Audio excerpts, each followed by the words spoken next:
Shalom. Selamat pagi. Ya. Sehat semua toh? Sehat. Ya, baik. Perkenalkan, saya Marcelina Yohanewodo. Saya bidan. Pada kesempatan ini saya ingin memberikan sedikit penyuluhan kepada ibu-ibu mengenai stunting. Ya, mungkin sudah dengar apa itu stunting, tetapi saya ingin menyampaikan lagi lebih detail di sini ya.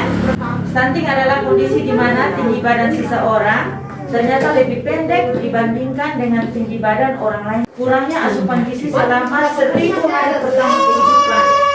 Hari pertama kehidupan itu dimulai dari selama ibu mengandung sampai anak berusia 2 tahun. Ya. Anak yang biasa dinamakan dengan periode emas. Ciri-ciri dari stunting. Yang pertama, pertumbuhannya melambat. Ya.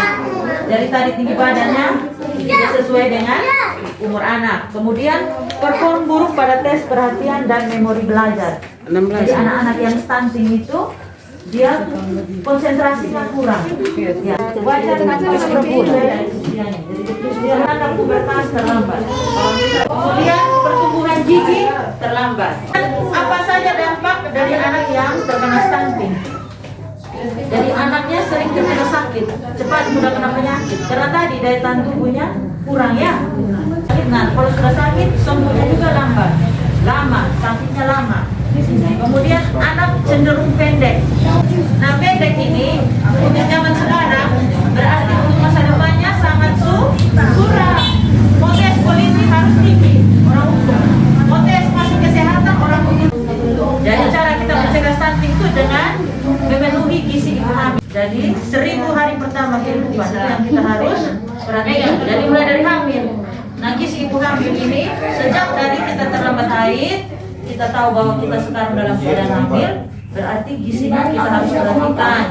Kemudian kita harus selalu periksa hamil, ya minimal ibu hamil itu bisa 4 kali toh. Nah, kalau lebih bagus lagi. Kemudian harus rajin periksa supaya bisa terdeteksi penyakit-penyakit yang bisa dialami selama hamil. Contoh anemi salah satunya ya. Karena kalau ibu hamil mengalami anemi akan mempengaruhi janinnya.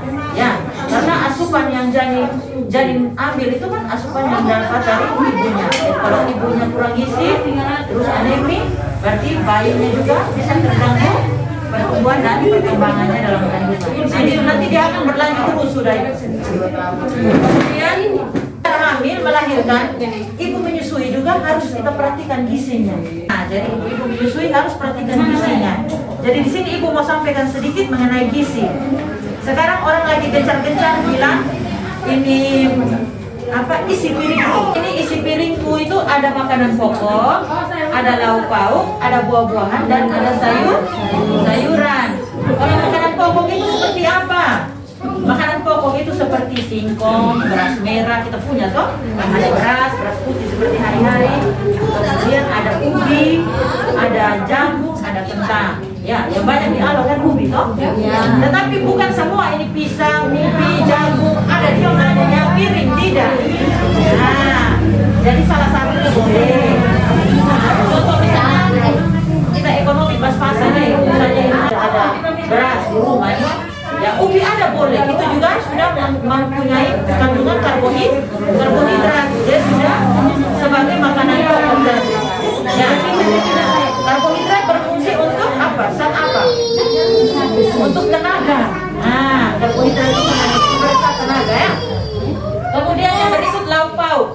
Nah, lauk pauk itu biasanya kita peroleh dari protein hewani dan protein nabati. Kalau hewani ya dari hewan-hewan. Contoh yang kita punya banyak di alur ini apa? Ikan. Kemudian udang, ada ayam, ada daging sapi, ada susu, ada telur. Nah, tetapi bukan ini ikan, daging, telur, susu semua ada di piring. Tidak, salah satunya itu hewani. Kemudian nabati itu bisa kita dapat banyak. Ini tempe, tahu, ya. Terus jadi semua kacang-kacangan ya, kacang-kacangan. Nah, jadi kalau misalnya ini hari saya mau tempe sudah itu sudah memenuhi protein. Bukan mau ini semua tadi ini kacang-kacangan, tempe, tahu semua di piring tidak ya. Nah, salah satu tergantung dengan kita punya kemampuan hari ini ya, kita bisa apa yang kita peroleh. Kemudian buah-buahan. Buah-buahan itu untuk memenuhi kita punya sumber vitamin dan mineral. Ya, juga di dalam ada serat. Nah, di buah itu kita mengandung berbagai macam vitamin, vitamin A, vitamin B, B1, B6, dan vitamin C. Kemudian sayuran, selada air, ada kangkung, ya, sawi, kacang panjang, macam-macam.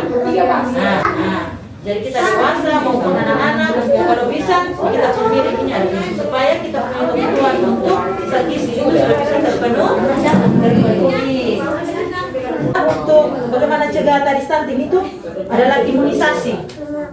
Jadi kita bayi balita ini harus mendapatkan imunisasi yang lengkap. Jadi sebelum dia usia 1 tahun, dia sudah sampai harus dapat campak ya.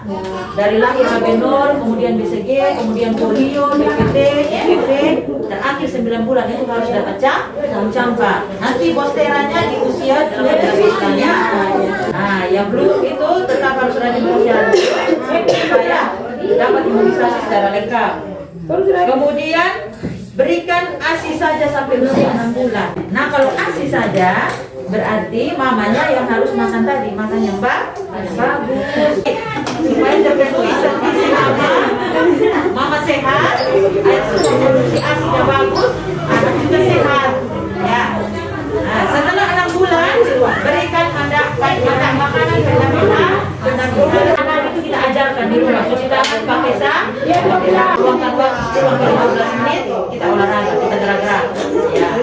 Saja yang ibu bisa sampaikan mengenai stunting ya. Nanti kalau misalnya ada keluhan-keluhan bisa berkonsultasi dengan petugas kesehatan. Sekian saja penyuluhan dari ibu atas perhatian ibu-ibu sekalian. Ibu ucapkan terima kasih.